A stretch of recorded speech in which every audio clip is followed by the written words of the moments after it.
Greetings everyone, welcome to King's Choice Soundstars, and today we have the Dragon from the Lou, MTM Lil Derek, man.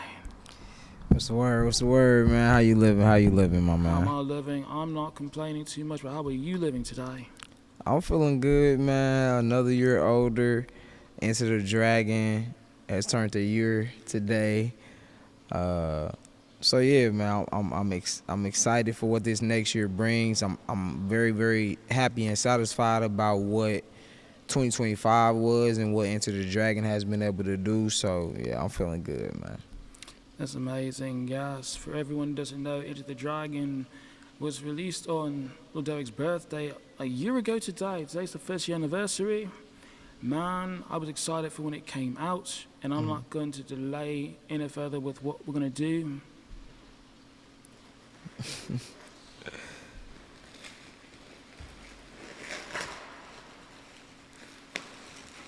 We're going to start with the first thing we got for the brother.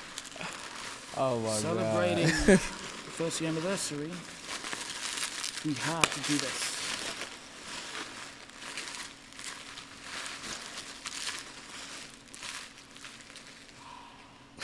Most awarded STL Soundstar album, Enter the Dragon by Lil Derek. I appreciate you, man. Oh my God, this heavy too. Sheesh. Yes, that's something we Hey, have this to is get. amazing, man. This is amazing, man. I appreciate you so much for that, man. You trying to make me cry on camera. I'm trying to make you cry on camera, just trying to make you understand. Oh, I got you. I got You you. got me. I got you. Yeah, What do man. you want That. to know? Go on.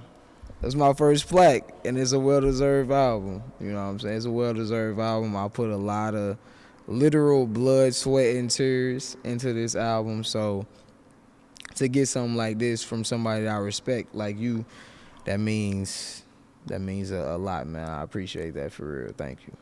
It's my pleasure, mate. And that's something I want to tell the people. You know, some are wondering, why do you rock so hard with this album? And I'll tell people honestly, you know, it's said often what comes from the heart reaches the heart, mate. And just hearing some of the songs on there, look, Derek drops a lot of bombs, like truth bombs, in so many of the tracks. Some of them just maybe novelty things that people may think about, but some really touch deep on things that people deal with everyday issues or things that have just been recurring issues. And I tell artists that's the best thing they can do.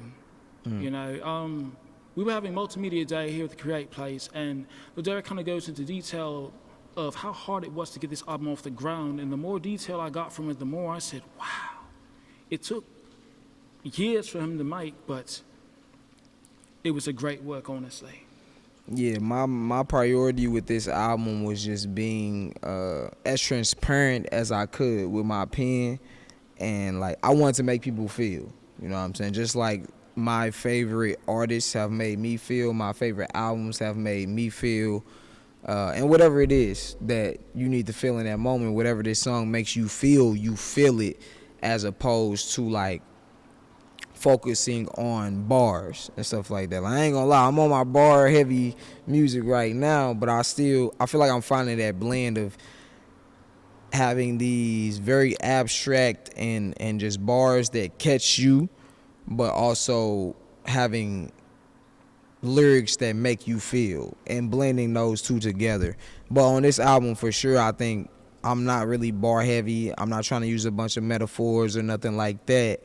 I'm more or less just talking about my life, talking about my journey, talking about what has gotten me here, and just being as transparent as I can. So, like I said, you always one of the people that let me know, like, how this album made you feel listen to, or how this song from this album makes you feel when you listen to it, or when you having a bad day, you can listen to this song or that song.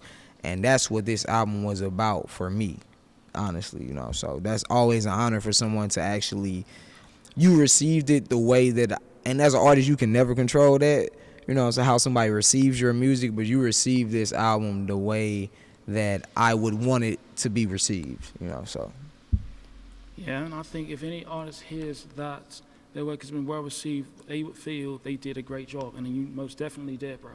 yes sir, yes Most sir. definitely did. So much so that, you know, for those who don't know, I posted on my Spotify rap, and I don't just listen to Spotify. Sometimes you can't use Spotify, you'll use YouTube or whatever.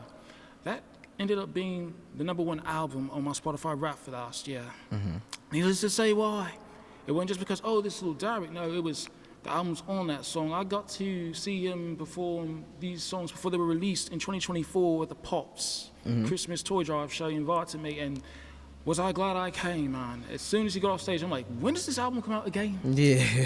When does this come out again? Because And that was actually the day that I announced it. Like, Yeah. I knew I was gonna drop it on my birthday, but I wanted everybody that was there to hear that first, like January 10th. That's when this album come out, and then I perform all these, like 7 to 8 songs from it, cause I had about 30 minutes.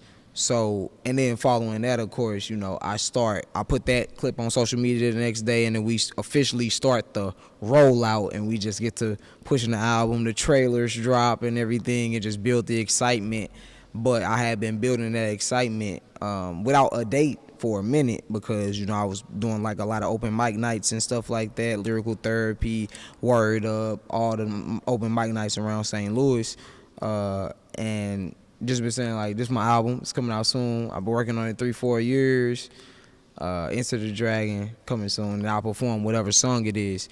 So that was the night that I actually like announced the album and said, like, January 10th, 2025, Enter the Dragon is coming out. And yeah, like that's been one of them, like, a good feeling about today being a 1-year anniversary, my birthday, and it's kind of great that I'm gonna get to celebrate an album like this that I feel like has done so much for me as an artist, as a human, as a man, as a leader. It's done so much for me.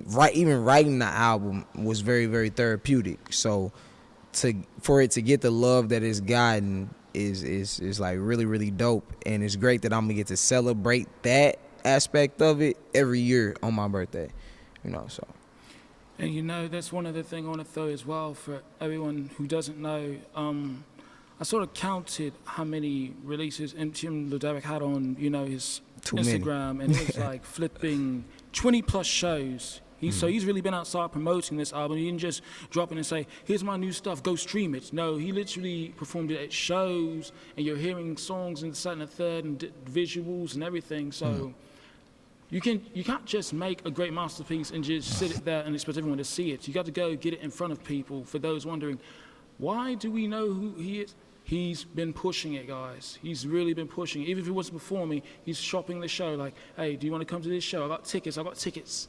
That is what you're going to have to do, guys, if you want something, no matter what it may be. It may not be your greatest album ever, but if you want people to know who you are in your music, you got to put the work in. And Hard Work is a song that is on this album that other people loved. STL Soundsource voted that their favorite collab, their favorite rap collab with Brandon Michael Lewis.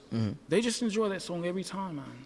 yeah, and the ironic part with that is, so full circle, I'm gonna try not to get emotional talking about this, because it was like a really, really big moment for me as an alumni. So I went back to my old high school yesterday, and I got to perform for the kids.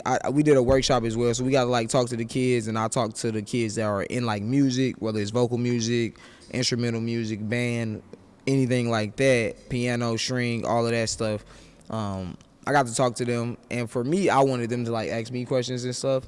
And then of course when I performed, I did Bugler Saber, which is right here, and they like ate it up. I didn't expect them to eat Bugler Saber up though. I did expect them to eat Hard Work up though, which is how I ended the set, because, you know, obviously the end of the hook is flashback to middle school choir rehearsals. Now I get paid to make music. That's what hard work do. And like, even though it's my high school and like middle school, I did a lot more choir rehearsals than high school, because I only took choir my freshman year because Miss Crockett had retired. Shout out to Miss Crockett. Everybody, if you went to fucking Central VPA, you know Yolanda Crockett. So that was the GOAT for sure. She taught my uncle. She taught kids that I went to school. She taught they daddy and mama and stuff. You know, like she was in the district for a long, long time. So she made a huge impact. Just like our dance teacher Ray Parks. Shout out to Ray Parks too. And both of them taught me a lot, even in the little time that I had Miss Crockett. But that's why I didn't take choir throughout all of high school, because she retired, and I was like, yeah, I'm just gonna drop it and do what I'm gonna do. and just did dance and stuff like that. So, and of course, I was already making music at that point anyway. So I was rapping, I was recording. You know what I'm saying? I wasn't really tripping off of singing and being in a choir or nothing like that. But full circle to do that song in front of like kids that are in the same seats, literally. At this point, they in the same auditorium that I performed in too many times, dozens of times, the same auditorium that I used to sit in and watch my peers perform in, the same auditorium that, like I told them, like my first time performing music that I created was, or something that I wrote, at least I should say, was in that auditorium in front of my peers at the talent show. And like the reaction that I got, that reaction sticks with me to this day, and motivates me to know that like I can do this. I can do something like that album that gets me the recognition that it has gotten, that receives as much love as it has gotten, that gets me the respect from my peers, artists like Brandon Michael Lewis. You know what I'm saying? Moments like that shape me to be prepared to be here, you know what I'm saying? So it was full circle moment that you brought hard work up, that like, and I just performed it yesterday in front of a bunch of 16, 17, 14, 15-year-olds, you know what I'm saying? And they probably don't listen to the type of music that I make that often, you know what I'm saying? They probably don't listen to artists like me as much as they probably should. But the consensus in that age group, you know, they listen to more turn-up music, you know, and there's nothing wrong with that. I feel like we did the same thing when we were 16, 17, 18 years old. But for them to, like, rock with me and I only get to do the hook twice because no Brandon there. I didn't invite Brandon. I should have invited him because, you know, we went to the same high school. But he did the performance last year, so I was like, you know, I kind of want to just do it on my own this year.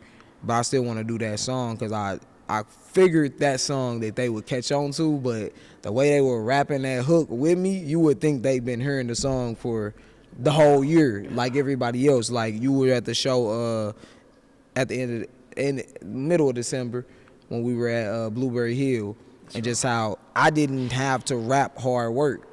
I didn't have to do that hook at all. Like I could have just did this in the crowd would have rapped the hook for me. So for like high school kids to like catch on to it off the first hook and just rap it for me at that point basically was like, it was an amazing feeling. So yeah, hard work, definitely one of them songs that does that. Yeah, and speaking of feeling, I had to talk about this one. I think this was your first performance of the year, if I'm not mistaken. Second. I did lyrical therapy right before it. I headlined lyrical therapy at the top of that month, and I did this at the end of that month. Yeah, that's the one I missed. I'm like, oh, lyrical therapy. I'm like, I missed that one. I think I had work that day. But yes, this darkroom performance, oh my God, man. And you said it was almost sold out. I think we was like 8 people away from being sold out, but that's not counting like me, the other artists that performed, our bands, and anybody that we got in for free. So it was a virtual sellout, is basically what you could say. Yeah. Because it was honestly packed. I'm sitting here, I'm seeing people from Truly Gifted and people who was at the show at Pops. I'm like, I'm glad I got here early and got the seat I got. Oh yeah, you did. You did. That's why my girlfriend made a good decision too. Like she was like, I gotta be there like on time. Yes. I think y'all was some of the first people there. Yes. And y'all make sure y'all got y'all a seat, and it was some of the best seats in the house for sure. Yes, we did. And honestly, the song you're doing here is Resurgence, which honestly is always that ice cream dessert at the end for me whenever listening to Enter the Dragon. I'm like, that's why I could not be listening to this on the way to bed, because I would not go to bed, guys. It's like, no, I'm going to be up another 30 minutes replaying this song over and over because, man, that song just does wonders for me. There are other great songs on this album, but that song just does wonders for me. And when you did it here, it just hit different. The live band, you had Reka back there singing, and ooh, she added some extra oohs and ahs, and just the piano, everything. It was just, I know you call things a classic, but no, this performance was classical, mate. I appreciate you. That is by far, in my humble opinion, out of all the shows that I got to go to, my personal favorite one. I think that was one of your best ones. Yeah. So Top three for me for sure. Top three for me. I'm still trying to top it now. I'm still trying to do something, and I got a set that is gonna blow this set out the water, and also like me creating a set that I created and not getting to perform it yet is like I know I got something in my back pocket now. And I also learned a lot about putting together a set and things that I can do that make me special with the type of music that I make, the type of beat selection that I have. So we gonna top it this year for sure. Let's put it that way. We gonna top it. But Resurgence and that Dark Room show, like classic moments for me over the last year. Resurgence, no doubt, one of my favorite songs I ever wrote, and it's very important because it was like telling me where my life was going without me even knowing. Like, I wrote that song before I started becoming a substitute teacher and a basketball coach. And like, you would think I was writing that song knowing I was going to do things like that, but I wasn't. I didn't even know like where my life was taking me, but I knew that it was time for me to, like I say in the song, kind of get back to the basics and get back to why I started making music, and that is to like have this impact that I'm able to have now on the youth, to where like I was telling my girlfriend just a minute ago, like it's very heartwarming seeing like all of the kids that I teach and I coach messaging me, because you know they nosy, they done found my social media, they all know I do music, so they all on my Instagram, happy birthday coach, happy birthday coach. One of my kids and tagged me on his story and just say happy birthday to me and my mama, because it's my mama's birthday too. I was born on her 21st birthday, and then saying happy birthday to both of us, but also just thanking me so much for the impact that I'm making on him and his life. So like Resurgence is a song that's about that. Like at the end of the day, all the nice bars and wordplay that I got in the beginning, we get to that end, and that's the most important part, and that's why I made it the last song on Enter the Dragon. I think when you My Love was gonna be the last song, but we decided to go with Resurgence because, and for me it was really like when somebody told me I should probably go that way, I was like, you know what, you right, because Resurgence is literally like, it's the perfect ending because it's saying like the last line is gotta get back to the basics, it's time to make a resurgence, because I feel like I wasn't doing everything that I was supposed to do as a leader, and I knew I was gonna be a leader since I was born. Like that's been instilled in me through my own thoughts and through my family, the impact that I was gonna be able to have on people. And I feel like I wasn't taking it as serious as I should have. And that song, for me writing it, was like, let me get back to that. And a couple months later, I was a substitute teacher. And this was before, because I wrote that song probably the summer before Enter the Dragon dropped, probably summer 2024. I wrote that song about then. So that was right before I started the journey that I'm on now. You know what I'm saying? So full circle, it all made sense and it all worked out. Wow. I appreciate you for coming on the show, mate. It's great. Appreciate you, man. You know, it's all love always, man. All right, and before we wrap up here, at one more for you. Well, more than one, but this is an important one. Yeah, so Derek. It's a big one, You're man. King's Choice Artist for 2025, bruv. King's Choice Artist, man. Artist of the Year. Definitely. I appreciate that, man. For That's those who didn't love. see That's the love, man. very first STL Soundstar Awards one I had, he said he cleaned house, and basically he did almost every category he was nominated for. He went home with like 10 plus trophies, man. Yeah. So Too many. I literally had to make room for it. Yes. And it took me a minute to make room. Like, I ain't gonna lie, I kept them in the bag until like the beginning of this year. That's all right. And I finally like figured out where I was gonna put all these trophies. That's what the bubble So wrap's that's for. love. That's love, man. That's love. I appreciate you, man, for real. Appreciate you too. Yes, sir. Yes, sir. Thank you. All right, guys, be on the lookout for Lil DERIK'S music. He's got the Red Dragon, is it? Mm-hmm. Red Dragon, the EP just dropped. We got more of that series coming. That's gonna be a series. Yes. If you don't know, it's gonna be a series. It's gonna be multiple. It's gonna be Red Dragon and some other colors coming. Some other colors coming really soon. 3 packs, 4 packs, 5 packs, as we get ready for the deluxe for Enter the Dragon. So. We appreciate you, mate, and many happy returns once again, partner. Appreciate you, man. That's love. See y'all soon.